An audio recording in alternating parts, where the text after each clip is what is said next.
Hello students, myself your IIT JEE mentor Education. Today we are going to discuss some problems of IIT JEE from AP chapter. पहला question हमारा है ये पहला question में Fn दिया हुआ है Fn sum of n terms given है 2n स्क्वायर प्लस 5n और हम लोगों से पूछा गया है फाइंड T7। इस सवाल को हम लोग कैसे बनाएंगे, गौर से देखिएगा। इस सवाल को कोई बच्चा ऐसे सोच करके, कोई बच्चा इस सवाल को ऐसे देख करके एपी का डायरेक्ट फॉर्मूला लगाएगा, पर हम लोग ऐसा नहीं करेंगे, गधे की माफी ठोकना। हम लोग करेंगे क्या, पहले एसएन की पहचान करेंगे कि एसएन है क्या, हमारा एपी है या जीपी है, एचपी है या एजीपी है। चलिए पता करते हैं एसएन है क्या। देखते हैं दुनिया के किसी भी प्रोग्रेशन में Sn-Sn-1 जो है वो उसका Tn टर्म्स देता है। इस कंसेप्ट का यूज हम लोग यहाँ करने वाले। देखिए कैसे, जो कंसेप्ट है हमारा प्लाट को सॉल्व, Sn-Sn-1 वो हमेशा Tn के इक्वल देता है। यानी कि अगर मैं निकालना चाहूं T7, यानी कि हमको करना क्या पड़ेगा, सबसे पहले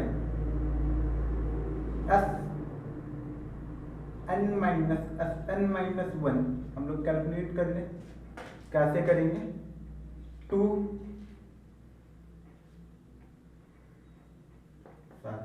Sn हमारे पास ये है 2n square plus 5n, okay, minus Sn-1 क्या हो जाएगा, Sn-1 गौर से लिखेंगे 2n-1 का होल स्क्वायर प्लस 5n-1 ये होगा। इससे हमको क्या मिलेगा, Tn मिलेगा, ओके। आगे देखिएगा होगा क्या, 2n स्क्वायर प्लस 5n ये एडिटिव रहेगा, ये वाला खोलिए, n square minus 2n plus 1 और ये प्लस 5n माइनस 5 Tn देगा। यानी कि यहाँ से हम लोग 2n square plus 5n minus 2n square plus का 4n माइनस का 2n और माइनस का 5n प्लस का 5 कर सकते हैं। यानी कि देखिए 2n स्क्वायर से 2n स्क्वायर कैंसिल हो गया। यहाँ आगे देखेंगे 5n प्लस का 5n माइनस का ये भी खत्म। बचा क्या तब हमारे पास, एक बचा 4n और बचा प्लस का 3 और ये क्या होगा हमारे पास Tn के बराबर। इतना पहले आप नोट कर लें, उसके बाद वीडियो को आगे बढ़ाते हैं। हम लोग इस सवाल में Tn निकाल चुके थे, अब इसको आगे बढ़ाते हैं। देखिए Tn हम लोग निकाल चुके हैं, तो हम लोग Tn निकाल चुके जैसे ही, तो T7 हमसे पूछा गया था। T7 का मतलब क्या होता है, n के प्लेस पे हम लोग 7 को पुट करेंगे क्या, इज इट सो। चलिए हम लोग वही करते हैं, जहां जहां n है वहां वहां मैं 7 को पुट कर सकता हूं। ये क्या दे रहा है, 28 प्लस 3 31, ये होगा हमारा T7। तो ये कंसेप्ट आई होप डैट आप लोगों को क्लियर हो चुका होगा कि Sn-Sn-1 Tn कैसे होता है। और कभी भी n टर्म्स का समीशन दिया हो किसी भी प्रोग्रेशन का दुनिया का, तो हम लोग ऐसे इसको बना सकते हैं, मेथड बनते। अब हम लोग मेथड 2 की ओर बढ़ते हैं।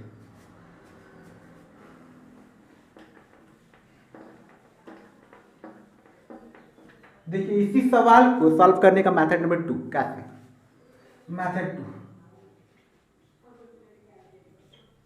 मेथड 2 कहता है कि अगर दुनिया के किसी भी प्रोग्रेशन में सिर्फ एक टर्म हो तो वो हमेशा T1 के बराबर होगा, मतलब S1 ही T1 है। ये कंसेप्ट हमारा होगा, कंसेप्ट आज का है मेथड 2 का, S1 इज T1।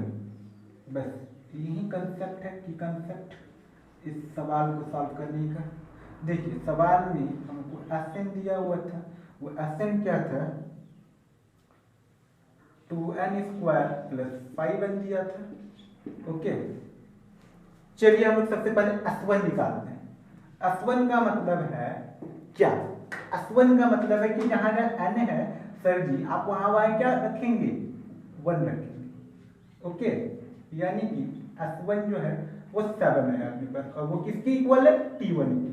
इस कंसेप्ट के अकॉर्डिंग अब S2 निकालते हैं। S2 क्या होता है? जहां n है वहां हम लोग 2 पुट करेंगे अब। ओके, देखिए इसको हम लोग ऐसे बनाएंगे तो ये आ जाएगा हमारे पास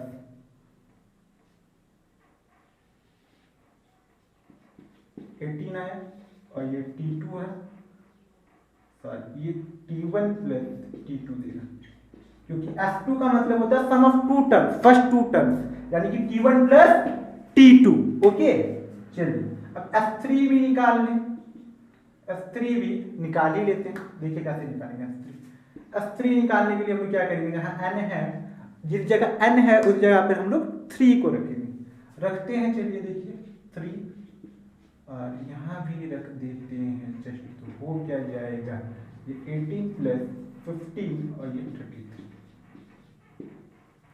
हम लोग S1, S2, S3 निकाल चुके हैं। अब हम लोग S1, S2, S3 के हेल्प से T1, T2 और T3 को पता करते हैं, और उसके बाद नेचर को जज करते हैं कि गिवन सीक्वेंस हमारा जो है वो AP है, GP है, AGP है या HP है। चलिए पता करते हैं। हमारे पास T1 अवेलेबल है, अब T2 निकालते हैं। T2 कैसे निकालेंगे भाई? देखिए T2 निकालने के लिए हम क्या कर सकते हैं? T2 के लिए S2 माइनस T1 लिख सकते हैं, और S2 हमारे पास गिवन जो है वो 18 है माइनस T1 की वैल्यू क्या है? T1 की वैल्यू 7 है, और ये 11 है, तो T2 हमारे पास 11 है। तीसरा हम लोग काम करते हैं, क्या निकाल लेते हैं? T3 कैसे निकलेगा? T3 निकालते कैसे हैं? T3 निकालेंगे S3 minus T1 plus T2, इसके हेल्प से। तो क्या हमारे पास S3 अवेलेबल है? हाँ, S3 तो अवेलेबल है, यहाँ 33 S3 अवेलेबल है, और T1 प्लस T2 की जगह पे क्या रख सकते हैं? 11, यानी कि आपने क्या दे दिया? 15। अब आप गौर करेंगे तो पता चलेगा आपको कि ये जो गिवन सीक्वेंस है वो AP में है। देखिए कैसे, पहला टर्म क्या था आपके पास? 7, दूसरा क्या है? 11, 13, और उसके बाद तीसरा क्या है? वो 15 है। ओके, यानी कि ये AP में है ये सीरीज, और कॉमन डिफरेंस क्या है इसका? D निकाल लीजिए, कोई दो टर्म का डिफरेंस 11 माइनस 7, ये 4। ओके, तो अगर ये सीक्वेंस AP में है और मुझे D पता है और T1 पता है, तो क्या मैं निकाल सकता हूं T7? तो T7 क्या हो जाएगा? T1 प्लस 6 इंटू D की जगह पे 4 मैंने रख दी पहले, तो T1 क्या है? 7 प्लस ये हो गया कितना?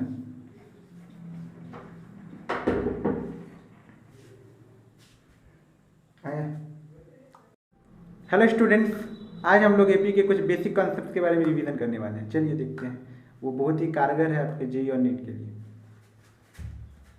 तो कॉन्सेप्ट 1 हमारे पास है। कॉन्सेप्ट 1,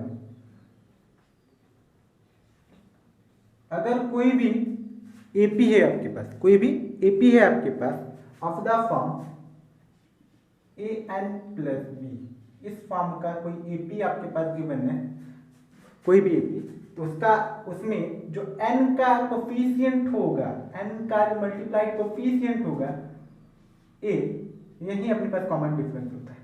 यही अपने पास कॉमन डिफरेंस होता है। कैसे? ये देखते हैं। सपोज दैट एग्जांपल लेते हैं, एक अपने पास AP है 3n प्लस 2, ये AP हमारे पास। देखिए तो इसमें T1 निकालिए। T1 यानी कि क्या? n के जगह पे 1 डालें, 5। T2 निकालिए, T2 निकाल लीजिए ऐसे 8। T3 हम निकालेंगे, T3 क्या निकलेगा? ये निकलेगा T3 11। तो आप गौर से इसे देख सकते हैं कि यहाँ पर जो हमारा कॉमन डिफरेंस है यानी कि T2 minus T1 equal to T3 minus T2, ये हमेशा क्या आ रहा है, हर बार 3 आ रहा है। क्या मैंने जो बोला उसे वेरीफाई कर दिया, देखिए क्या। तो अभी जैसे कि हम लोग देखें concept number 1, an plus B के फॉर्म का कोई अगर AP है तो उसमें n का जो कोफिशिएंट होगा यानी कि a वही कॉमन डिफरेंस होगा। आइए इसी कॉन्सेप्ट बेस्ड हम लोग कुछ सवाल करते हैं। पहला सवाल हमारा, सपोज दैट कोई AP हमारे पास 5n प्लस 3 और कोई बोलेगा कि आप बताइए AP का, ये हमारे पास AP क्वेश्चन चिल्ला चिल्ला के बोल रहा है कि ये AP है और बोल दिया गया कि आप इसमें T5 निकालिए, तो कैसे बनेगा, ध्यान दीजिए। तो जैसे कि आपको पता है कि इसका जो कोफिशिएंट है वही हमारे पास कॉमन डिफरेंस होने वाला है, तो हम कुछ ज़्यादा करने नहीं वाले। यहाँ पर T1 सिर्फ निकालेंगे 5 इंटू 1 प्लस 3 यानी कि 8, और कॉमन डिफरेंस मुझे पता है, कॉमन डिफरेंस क्या हो जाएगा 5, क्योंकि कोफिशिएंट इसका 5 है। तो मैं डायरेक्ट T5 क्या लिख सकता हूँ, T1 प्लस 4, ओके, यानी कि T1 अपने पास 8 प्लस 4 इंटू 5 यानी कि 28। बोलिए कितना लजीज कॉन्सेप्ट है। गौर से देखिएगा स्टूडेंट, आपके पास एक भयानक सा प्रॉब्लम है जो ये एडवांस 2014 में आया हुआ है। वो प्रॉब्लम है क्या, if seventh term of an AP is 9, then find common difference if the value of T1, T2, T7 is minimum। इस तरह के सवाल को सॉल्व करने के लिए हम लोग डिवाइड डीएक्स डिफरेंशिएशन का हेल्प लेते हैं। whenever you will have such questions you will take help of differentiation and nothing else, otherwise गधे की माफी का तो सवाल बनेगा नहीं। देखिएगा इसको बनाने का, अपने पास दिया हुआ है T7 मौजूद,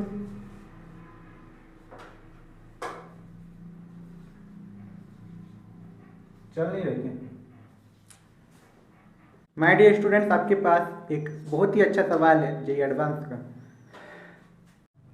माय डियर स्टूडेंट्स, आपके पास स्क्रीन पर एक बहुत ही अच्छा सवाल है जेईई एडवांस 2014 में आया हुआ है। आइए देखते हैं इस सवाल को कैसे हम लोग हल करते हैं।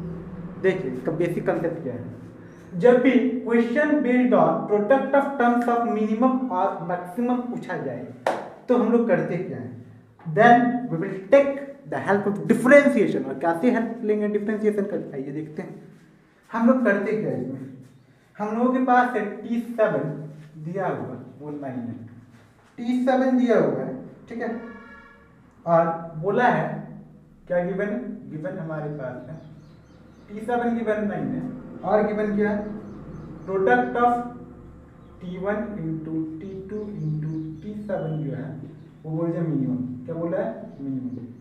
ये मिनिमम होने का मतलब क्या है, सुनिए। आपको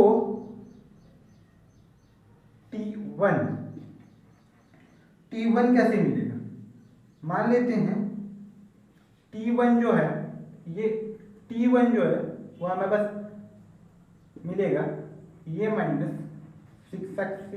जैसा कि आपको पता है कि AP के टर्म्स के आगे जाने के लिए कॉमन डिफरेंस को हम लोग हमेशा ऐड करते हैं, तो ठीक इसी तरह से पीछे आने के लिए कॉमन डिफरेंस को क्या करना पड़ेगा, सब्ट्रैक्ट।